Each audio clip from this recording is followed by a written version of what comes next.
Howdy folks, and welcome back to World of Warships with Rear Admiral Jingles, and we have a double action replay for you today, featuring two of the members of this three-ship division. We're not going to be covering the progress of the Richie Lulu player, time to tell, in order to spare his embarrassment.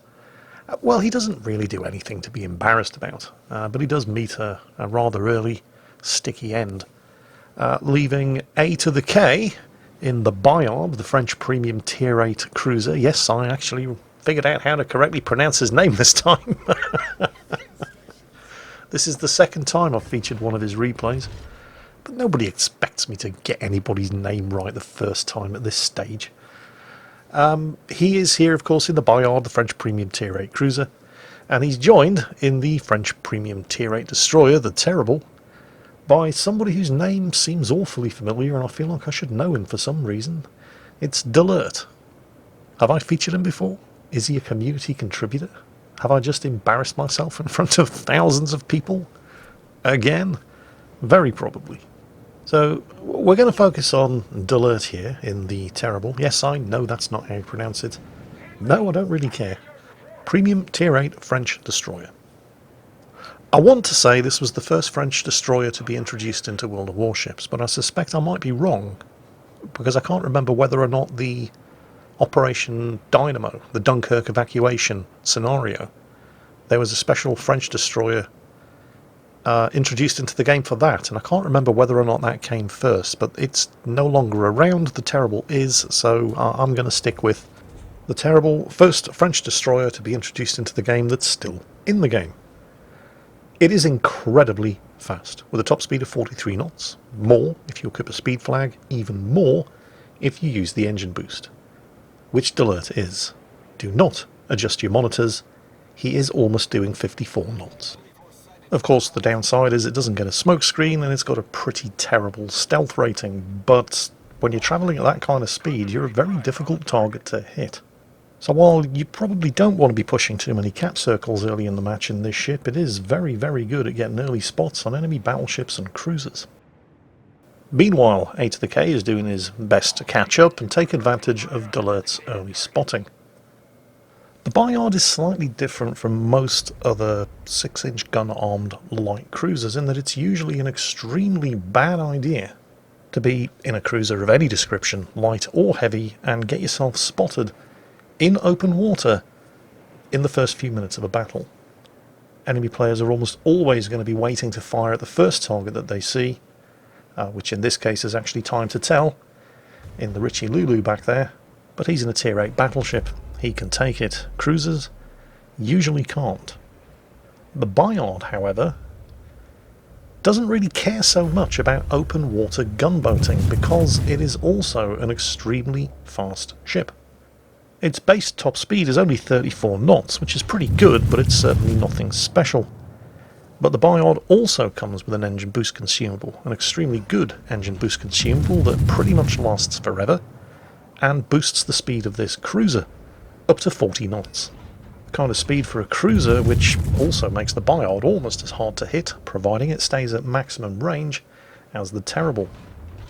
Maximum range, by the way, with these 6-inch guns, 12 of them, 16.4 kilometers. So while most 6-inch gun-armed cruisers like the Bayard would be well advised to either keep their guns quiet until they know the enemy team are occupied at the beginning of a battle, or take cover behind some kind of island and lob their shells over the top in order to make themselves effective at the start of a battle, the Bayard has a third, slightly more dangerous, but it does have a third option. Just zoom around in open water at maximum speed using your engine boost, and if you've got one, a speed flag while varying your throttle, and keep those enemy gunners frustrated by just not being where they're anticipating that you're going to be after they've pulled the triggers.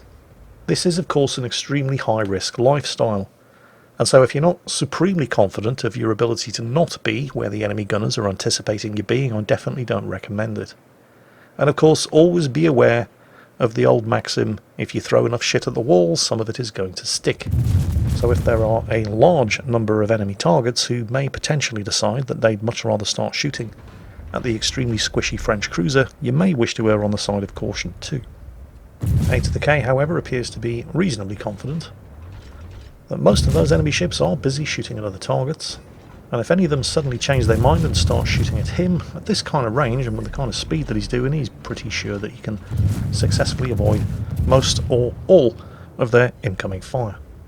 And despite the fact that he is detected, the enemy team can't seem to make their mind up who to shoot at. And this is a very good thing. Personally, nothing makes me happier when I'm in a cruiser than being detected and not seeing a large number right next to that exclamation mark. Somebody does have him targeted though, but I'm not seeing any incoming fire as yet. It's not just me, is it? Nope. Oh, wait, is that... I don't know if that was aimed at him, or that was aimed at the Amagi, but it came from the Yamato, down there. And now he's no longer detected, although he was when the Roma got those shots off. Starts turning those in, angling his side armour. A thing that a lot of people don't realise about the Bayard is that it has 30mm of side plating. Now that doesn't sound like a lot. It isn't a lot. It's not going to stop a penetration from a 16-inch shell, but it will stop an overmatch from a 16-inch shell, so providing you can get the ship angled, this ship can actually bounce 16-inch arm-piercing ammunition. It's not something you want to rely on. It's the kind of thing that you keep in your back pocket for emergencies, but it can be done. Now, before we break the bad news to you, let's just go and take a quick look and see what Delert has been up to in the meantime. Delert has been making himself very useful. He hasn't actually done any damage yet because he's been smart enough to not fire his guns, not with the Smolensk over there. This is a tier 10 battle, by the way, just in case it wasn't immediately obvious. He's just been keeping these guys spotted.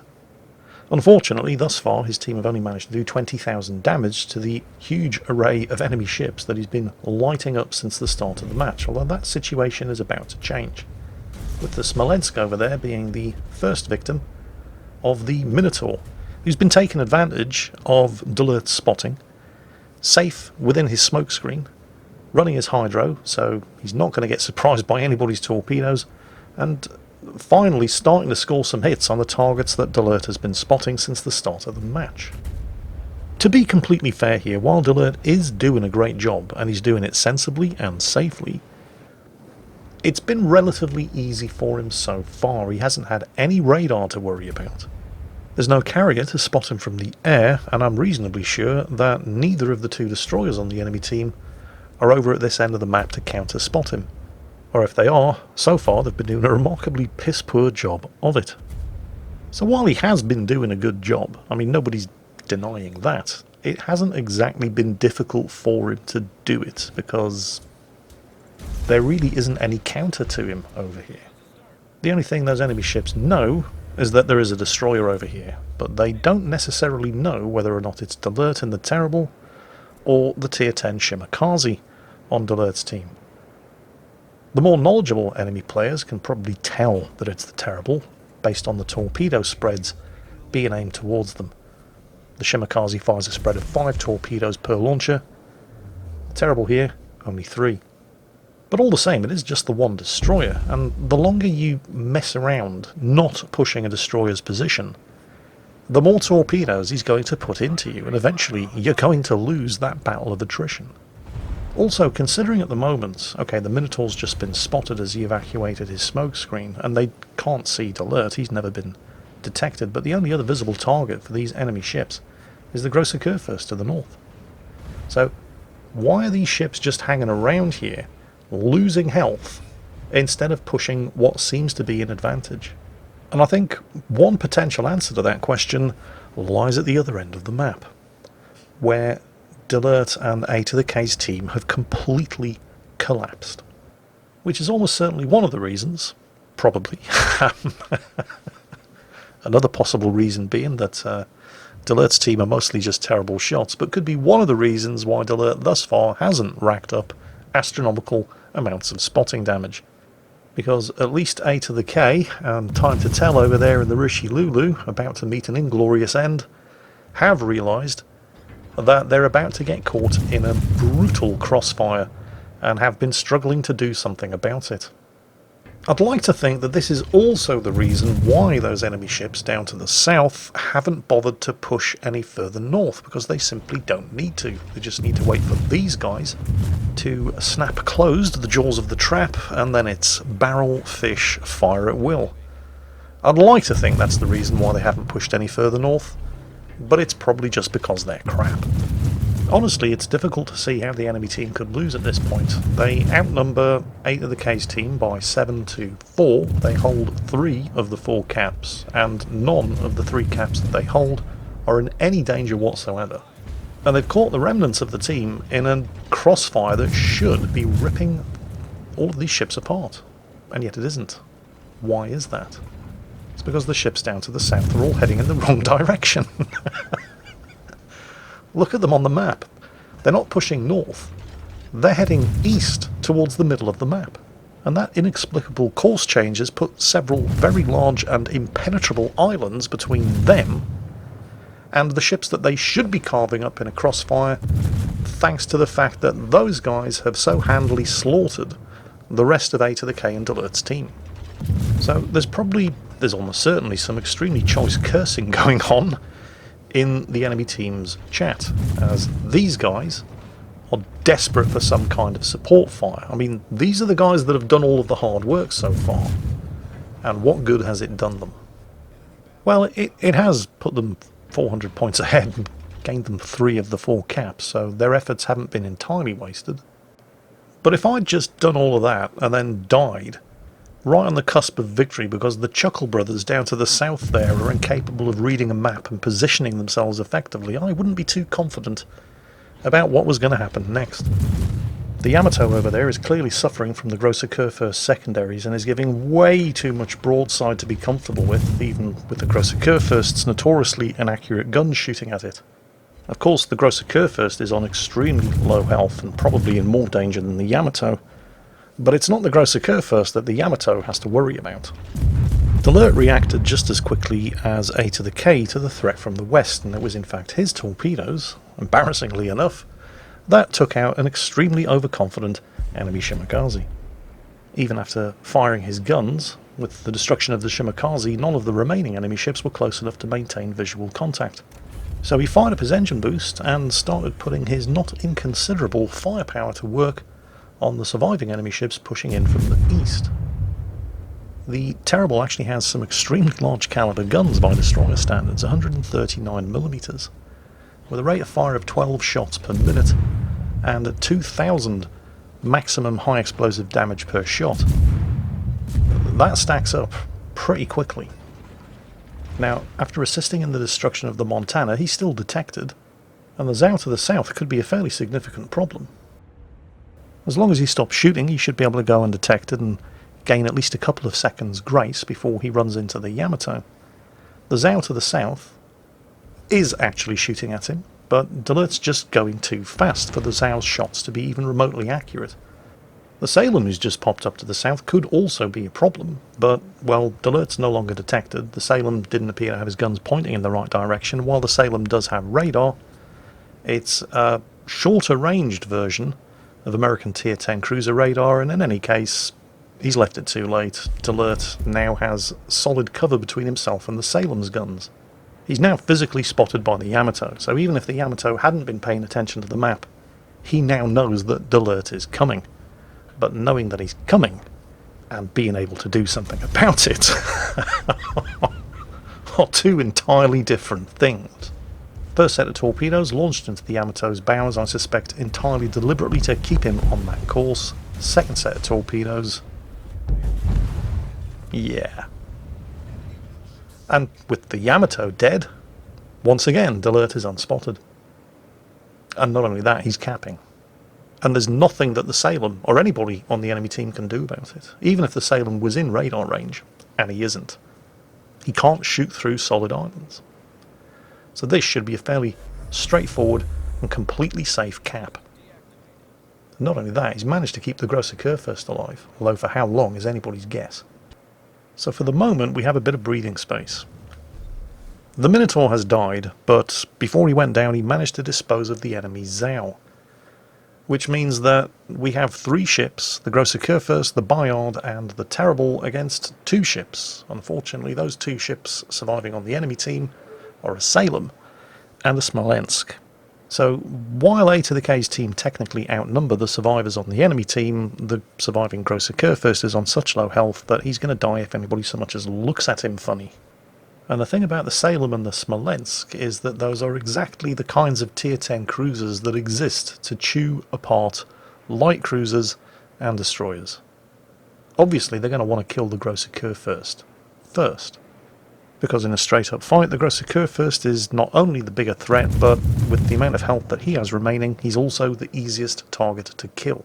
And while the enemy team are nearly 400 points ahead, they can't necessarily sit on that point lead, because there's more than enough time left. If Delert were to flip one more cap, they might not be able to win on points, unless they sink the Grosse Kurfürst, take the points from that, and then, perhaps. But it's by no means guaranteed. And they are tier 10 cruisers, and all they have to worry about is a half-health tier 8 cruiser, a tier 8 destroyer, and a tier 10 battleship that, quite frankly, is on its last legs. So they've decided to fight, and that's not necessarily a bad idea. They can very easily win this by, well, killing everybody. They're making a bit of a meal of it, of course. I mean, they managed to run into each other there. All of that ocean to sail around in, and they still managed to sail into each other. Unfortunately for A to the K, and he has noticed it because he's turning away, while he was enjoying catching those 2 guys in a crossfire for, well, at least a couple of seconds, they have managed to sink the Grosse Kurfürst. They are up to 900 points, and they are now shooting at him. And those are 2 tier 10 cruisers that can very easily finish off a tier 8 light cruiser, even by themselves, and they're both focusing their fire on him. Without his engine boost active, he's limited to a top speed of 34 knots, so he very wisely stops firing. And that does save his life. The thing is, 2 on 2, when you're on 472 points and the enemy are on 922 points, just staying alive isn't good enough. Taking all of the caps isn't going to be good enough. They're too far ahead on points and there isn't enough time left. Delert is flipping the 3rd cap, but it's not going to be enough. They must sink both of those enemy ships to win. And with Delert, hopefully, flipping the cap uninterrupted, that means it's up to A to the K alone in a half-health tier 8 cruiser to take on a pair of tier 10s that specialise in ripping apart ships like his. Doesn't really inspire you with much in the way of confidence, does it? But, well, sometimes a ship's just got to do what a ship's got to do. He's loaded the armour piercing. It is just 6-inch armour piercing, but that's actually, well, if he runs into the Smolensk first, that's actually a good thing. And he has run into the Smolensk first. Because if you were in a battleship in this situation, armed with 16-inch guns and shooting at a broadside cruiser like that, you'd expect instant destruction, but not when you're shooting at the Smolensk. Because its armour is so bad that 16-inch armour piercing just over-penetrates, doesn't cause citadels, and does minimal damage. 16-inch high explosive doesn't have enough penetration to get through all of the armour, and so you can't even get high explosive citadels with 16-inch guns. But 6-inch guns with armour piercing, that gets the job done. The enemy team were on 962 points until A to the K finished off the Smolensk. Of course, he's got the Salem shooting at him, and if he dies to the Salem, killing the Smolensk will have been for nothing. If the Salem had switched to high explosive ammunition, A to the K would almost certainly be dead. And there's no reason why the Salem couldn't. His guns are autoloaders. They fire faster with that amount of health lost than once every 5 seconds. He does finally switch to high explosive, but it's too late. A to the K has kept his guns quiet, he's gone undetected, and the Salem's final salvos all miss.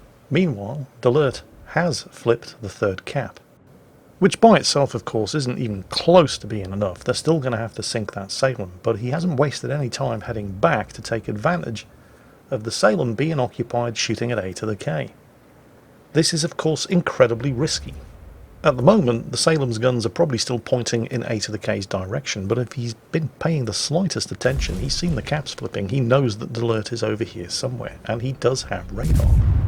and he is anticipating Delert being here, and the guns are pointing this way, and Delert is spotted, so he's not really losing anything by shooting.